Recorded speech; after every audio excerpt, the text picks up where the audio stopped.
MLA ticket కోసం తీవ్ర ప్రయత్నాలు చేసిండ్రు.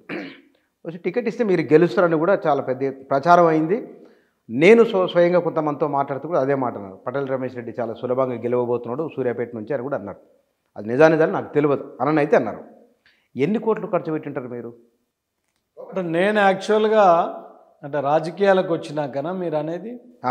మీరు నేను యాక్చువల్గా 95లో నేను రాజకీయాలకు రావడం జరిగింది. నా గ్రామం బాలెంల అని చెప్పి ఆ గ్రామంలో అంటే నా ఇంజనీరింగ్ పూర్తి అయిన తర్వాత నేను అనుకోకుండా రాజకీయాలకు పోయినా. 95లో మా గ్రామ సర్పంచ్గా నేను అక్కడ గెలవటం, దాదాపు ఆ గ్రామాన్ని కూడా జిల్లాలో ఆనాడు తెలుగుదేశంలో ఉండి జన్మభూమి కార్యక్రమం ద్వారా ఆ గ్రామాన్ని బాగా డెవలప్ చేసి జిల్లాలోనే ఒక నెంబర్ 1 విలేజ్గా తీర్చిదిద్దడం జరిగింది. దాని తర్వాత నేను ఎంపీటీసీగా 2001 నుంచి 2006 వరకు పనిచేసిన. 2006లో నా భార్యను సూర్యాపేట మండల జెడ్పీటీసీగా మరి ప్రజలందరూ కూడా ఆశీర్వదిస్తే దాదాపు 5,000 ఓట్లతో ఆ రోజు గెలిచి జెడ్పీటీసీగా పనిచేయటం. 2009లోనే నేను ఎమ్మెల్యే టికెట్ ఆశించిన కానీ ఆ రోజు రాలేదు. 2014లో తెలుగుదేశం నుంచి నేను ఎమ్మెల్యేగా పోటీ చేసి ఒక 4,000 నేరో మార్జిన్లో నేను ఆ రోజు ఓడిపోవడం జరిగింది. దాని తర్వాత క్రమంలో నేను రేవంత్ రెడ్డి గారితో రాజకీయ ప్రయాణంలో 2017లో కాంగ్రెస్ పార్టీలకు రేవంత్ రెడ్డి గారితో రావటం, 2018లో కూడా నేను టికెట్ సీరియస్గా ఫైట్ చేయడం జరిగింది కానీ ఆ రోజు రాలేదు. దాని తర్వాత నాకు ఆ రోజు పార్లమెంట్ ఇస్తామని కూడా చెప్పాను. నల్గొండ పార్లమెంట్ కూడా ఇవ్వలేదు. అయినా కూడా 5 ఏళ్ళు నేను పార్టీకి ఒక క్రమశిక్షణ కలిగిన నాయకునిగా కార్యకర్తగా పనిచేసి 2023కు పనిచేసిన. కానీ మళ్ళీ దురదృష్టం వెంటాడింది. మీరు అన్నట్టు నాకు గనుక టికెట్ వచ్చి ఉంటే ఆ జిల్లాలోనే అత్యధిక మెజారిటీ. డబ్బులు ఎన్ని ఖర్చు పెట్టి చెప్పలేదు? డబ్బులు అని అంటే నేను వాస్తవంగా చెప్పాలంటే ఒకటే 2009లో మీరు ఎమ్మెల్యేగా పోటీ నేరగా ఓడిపోయినప్పుడు అయిన ఖర్చు ఎంత? టికెట్ కోసం ప్రయత్నించినప్పుడు అయిన ఖర్చు ఎంత? అంటే మీరు ఇక్కడ ఒకటి నా దగ్గర మీరు ఒక యాంగిల్లో చూడాల్సిన అవసరం ఉంది. ఎందుకంటే సేమ్ సూర్యాపేటలో కూడా ఒక చర్చ ఉంది. రమేష్ రెడ్డి చాలా మంచోడు, రమేష్ రెడ్డి అయితే గెలుస్తాడు, కానీ రమేష్ రెడ్డి దగ్గర పాపం డబ్బులు లేవు. కాబట్టి నేను మధ్యతరగతి కుటుంబం నుంచి వచ్చిన నేను రాజకీయ రంగాన్ని కూడా మీకు ఇంతకుముందు చెప్పినట్టు సేవాభావంతో చేయాలి, ప్రజలను మన్ననలు పొందాలని చెప్పి నేను రావటం జరిగింది. వ్యాపారాలు లేవా మీకు? నాకు ఏ వ్యాపారాలు? రియల్ ఎస్టేట్ లేదా? Full time politician. Real estate ఏది లేదు. నాకు ఫుల్ టైం పొలిటీషియన్ని, 24 గంటలు అందుబాటులో ఉంటా.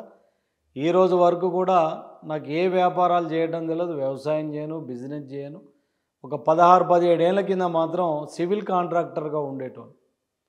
దాని తర్వాత నేను ఎప్పుడైతే 2007 అనుకుంటా 7-6లోనే ఎప్పుడైతే నేను ఎమ్మెల్యే స్థాయికి రావాలని అనుకున్నప్పుడు పూర్తిగా కాంట్రాక్టులను కూడా వదిలిపెట్టడం జరిగింది.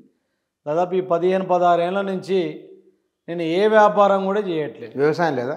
వ్యవసాయం ఉంది కానీ మా ఫాదర్ చూసుకుంటాడు, అవన్నీ కూడా కౌళ్ళకి ఇచ్చినాం. సో ఇప్పుడున్న ఈ బిజీ లైఫ్లో ఇప్పుడున్న రాజకీయాలలో సో వ్యవసాయం లాంటి రంగాలు మనం చేయలేము. ఎందుకంటే వ్యవసాయానికి ఒక సామెత ఉంది, మట్టికి పోయినా ఇంటోడు పోవాలని. సో వ్యవసాయం చేయాలంటే 24 గంటలు వ్యవసాయానికి అందుబాటులో ఉండాలి. కాబట్టి నేను ఇది కాదు అంటే నేను సేవాభావంతో వచ్చిన రాజకీయాలలో 24 గంటలు ప్రజలకు అందుబాటులో ఉండాలి. ముఖ్యంగా పేదవాడికి నేను ధైర్యం కావాలి, పేదవాడికి నేను గొంతుకు కావాలి. ఎక్కడ ఏది జరిగినా మీరు ఆశ్చర్యపోతారు, సూర్యాపేటలో 90% కుటుంబాలతోటి నాకు అనుబంధం. 90%. ఎట్లా? నేను పోని గ్రామం లేదు, నేను పోని ఇల్లు లేదు, నేను పోని అది లేదు. అంటే వాళ్ళు చావులు కానివ్వండి, పెళ్ళిళ్ళు కానివ్వండి, హాస్పిటల్కి పోనీయండి, వాళ్ళు చాలామంది అన్నోన్ పర్సన్స్ కూడా. అంటే పంచడం ద్వారానా పరామర్శ ద్వారానా? నేను మీకు అదే చెప్తున్నా, నా దగ్గర డబ్బు లేదు, నేను పంచే దాంట్లో లేను. నిజంగా కనుక మీకు ఇంకొకటి ఆఫ్ ది రికార్డ్ చెప్పాలంటే నిజంగా నా దగ్గర డబ్బులు ఉంటే కూడా ఈ సీట్లు కూడా నడిచి వచ్చే రోజులు ఉన్నాయి. సో నేను డబ్బు ఏ రోజు కూడా అంటే సహాయం చేసే దాంట్లో ముందున్నమే తప్ప రాజకీయాల కోసం మేము పెట్టింది లేదు. ఇలా 2014లో కూడా మీరు చూసినట్టయితే ఆ రోజు 4 పోటీ చేసిండు. దామోదర్ రెడ్డి గారు చేసిండ్రు, జగదీశ్వర్ రెడ్డి గారు చేసిండ్రు, సంకినేని వెంకటేశ్వరరావు. ఒక్కొక్క ఆయన 1000 కోట్ల అధిపతులు ఉన్నారు. కానీ నేను మధ్యతరగతి నుంచి వచ్చి నామినల్ ఖర్చు పెట్టి వాళ్ళకు ధీటుగా నేను 14లో నిలబడటం జరిగింది. సో నేను నిజంగా పెట్టాలన్నా కూడా నా దగ్గర డబ్బు లేదు, అంత లేదు. కాబట్టి డబ్బు లేదు. మీరు ఆలోచించాలి, 28 ఏళ్ళు ఒక నిస్వార్థంగా నేను పనిచేస్తున్నానంటే నేను అంటే మనుషుల్ని ప్రేమిస్తున్నానా డబ్బుల్ని ప్రేమిస్తున్నా కూడా సరే. ఒక గుడ్ విల్ తీసుకున్నారు, మనీ కాదు కానీ గుడ్ విల్ తీసుకున్నారు, అంతా గుడ్ విల్లే.